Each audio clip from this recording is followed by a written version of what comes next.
High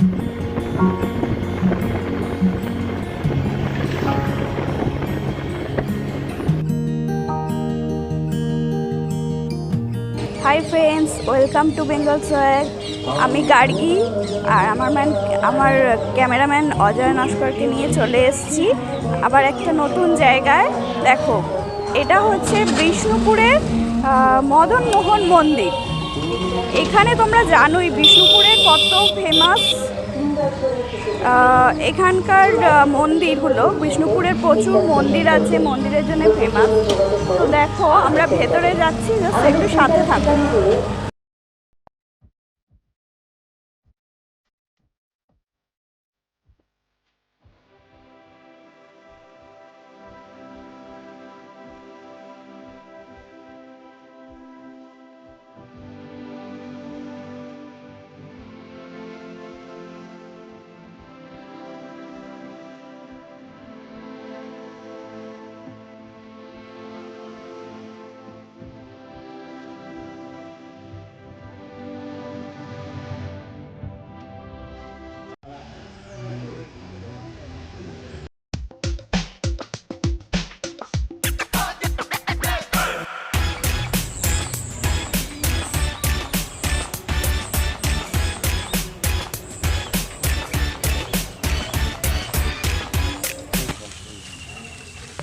এটাতে main দরজা ছিল তো এইটা রাজপথ ঢোকার।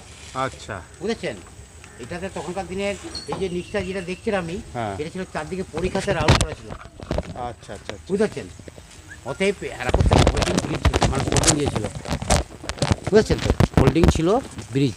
যখন রাজারা পার করতেন ওই ব্রিজকে খোলাপাড়া করে আবার যাতায়াত করতেন। আর এই যে দরজাগুলো যেগুলো আছে বড় বড় যে হাইট করা হয়েছে, বড় বড় চওড়া করা হয়েছে, এটাতে হাতিতে তখন যাতায়াত করতেন। বুঝেছেন তো? আর ওই যে পাহাড়টা যেটা দেখছেন মাটির, এখন এবড়ে খেবড়ে হয়ে গেছে কিংবা একটু হাইটটা কমে গেছে। আগে আরও হাইট ছিল। দলমাদল যে কামান আছে ছিন্নমস্তাতে, ওই কামান ওখান থেকে 1742 সালে রাজা গোপাল সিংহের আমলে তখন বর্গিরা প্রচুর বর্গি নেমেছিল বিষ্ণুপুরে রাজার সব ধনপত্তি লুট করার জন্য।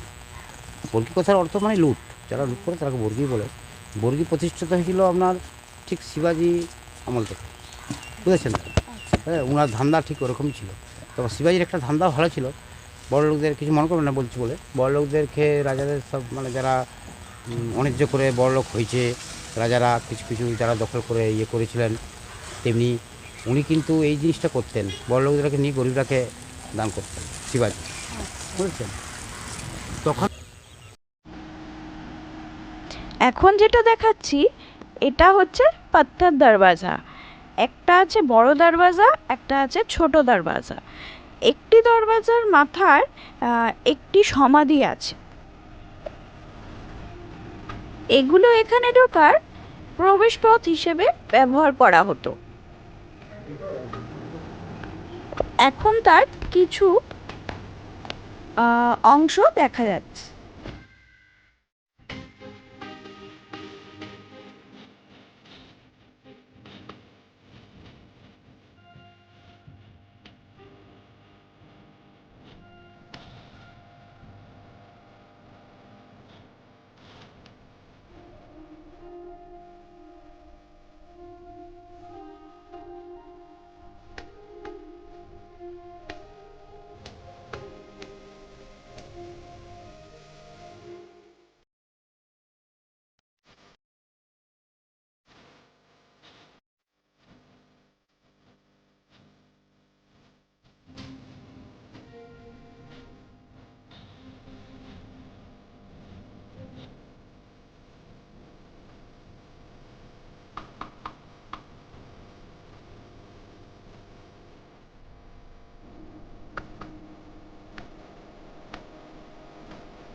এবার আমরা ঢুকছি লালজি টেম্পল।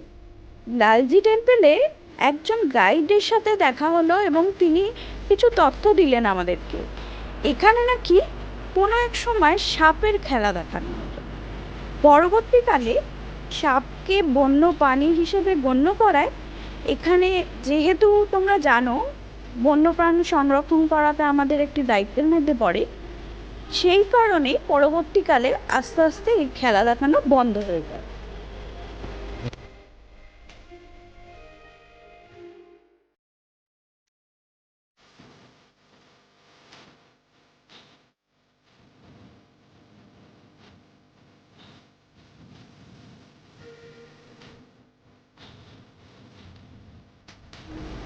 বন্ধুরা, লালজি টেম্পল থেকে বেরোতে গিয়েই দেখতে পাবে সামনে একটি ক্যাফে। এই ক্যাফেটায় তোমরা একটু নিজেকে ফ্রেশ করে নিতে পারো। বন্ধুরা, আমরা এখন পৌঁছেছি মা মৃন্ময়ী দেবী টেম্পল। এর ঠিক উল্টো দিকেই রাজাদের কিছু হাওয়া মহলের ধ্বংসস্তূপ রয়েছে। এগুলো কি দাম আছে? এটা 2200, এগুলো কত দাম? 280, 260 টাকা হবে। এটা 170, 150 টাকা।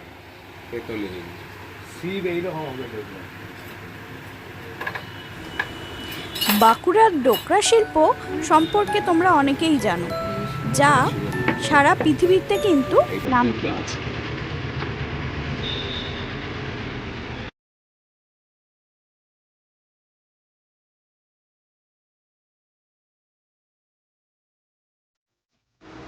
বন্ধুরা, এখন তোমরা দেখছো জোড়বাংলো টেম্পল।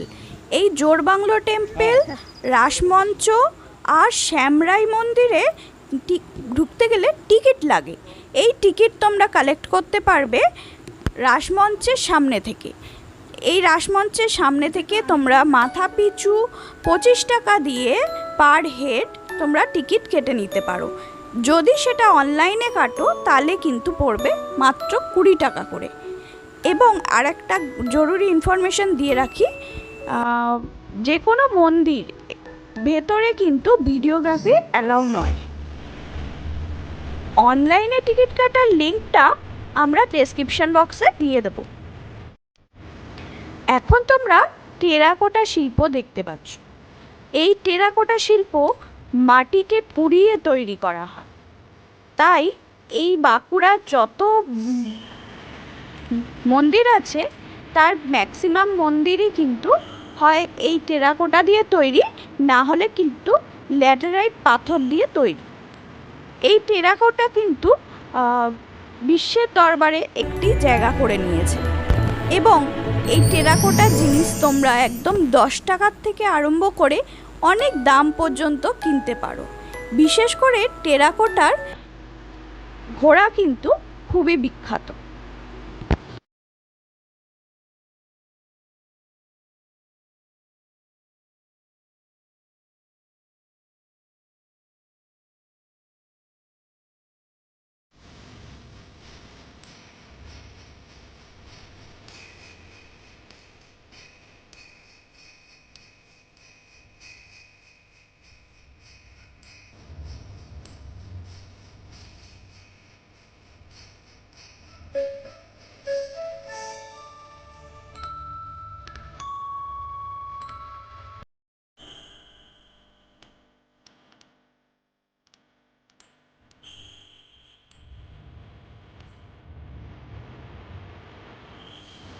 আমাদের রাস্তা যেতে যেতে আবারও একটি টেরাকোটার মন্দির দেখতে পেলাম, কিন্তু যত্নের অভাবে মন্দিরটি প্রায় ভগ্নস্তূপে পরিণত হয়েছে। এটা শ্যামরাই টেম্পল।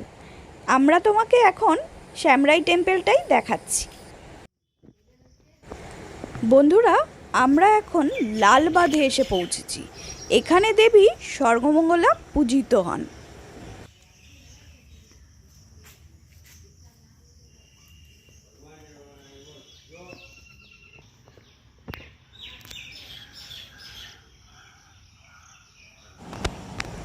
এই লালবাঁধ একটি কৃত্রিমভাবে তৈরি করা জলাশয়।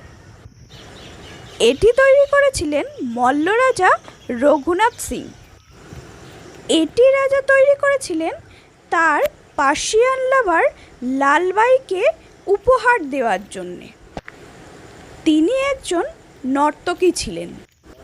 এটি রানী জানতে পেরে ওই দিঘিতেই লালবাইকে হত্যা করেন এবং পরবর্তীকালে তিনি তার ছেলে সমেত ওই দিঘিতেই আত্মহত্যা করেন।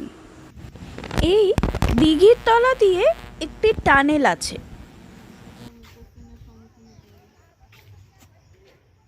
বিশাল বড় একটা ঝিল।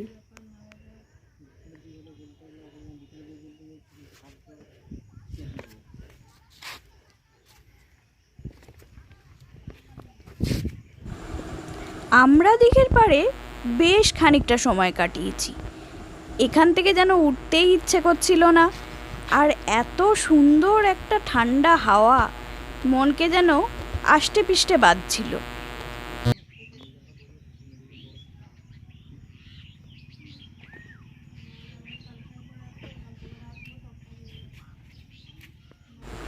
এটি হলো দলমাদল কামান। এই দলমাদল কামানই ছুঁড়ে দুর্গাপুজো শুরু করা হয়। এবার আমরা দেবী ছিন্নমস্তা দর্শন করলাম। ছবিটি কালেক্টেড।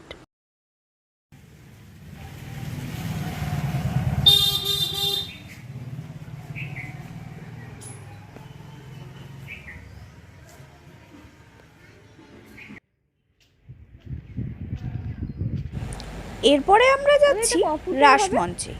রাসমঞ্চ থেকেই তোমরা ট্রিপ শুরু করতে পারো, কিন্তু আমরা যেহেতু বনলতা রিসর্ট হয়ে এখানে এসেছি তাই আমরা শুরু করেছিলাম মদনমোহন টেম্পল থেকে। এখান থেকে স্টেশনের দূরত্ব মাত্র 10 মিনিট।